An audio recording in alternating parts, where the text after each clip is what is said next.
15 ऑगस्टला आपण तिरंगा फडकवणार, पण एक प्रश्न स्वतःला विचारणार का?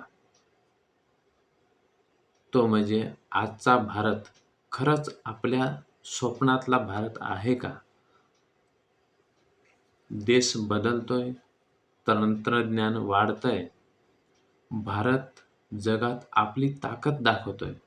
पण दुसरीकडे तरुणांच्या मनात एक मोठा प्रश्न आहे, तो म्हणजे शिक्षणानंतर रोजगार कधी मिळणार?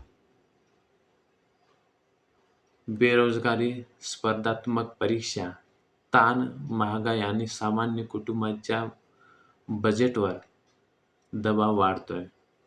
तरुणांना फक्त आश्वासन नकोय, त्यांना संधी हवी आहे. राजकारणातही एक प्रश्न विचारायची वेळ आली आहे. ती म्हणजे जात, धर्म आणि पक्षाच्या पलीकडे रोजगार, शिक्षण, आरोग्य, शेतकरी आणि महागाई हे मुद्दे केंद्रस्थानी कधी येणार? आणि जबाबदारी फक्त सरकारची नाही, तर ती आपली सुद्धा आहे.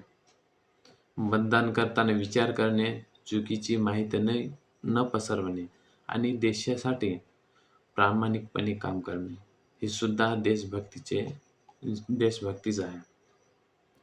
यंदाचा जो 15 ऑगस्टला फक्त तिरंगा फडकू नका, एक संकल्पना करा.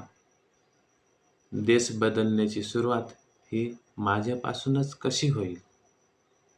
ही संकल्पना आपण या 15 ऑगस्टपासून आपण करायला पाहिजे. जय हिंद, जय भारत.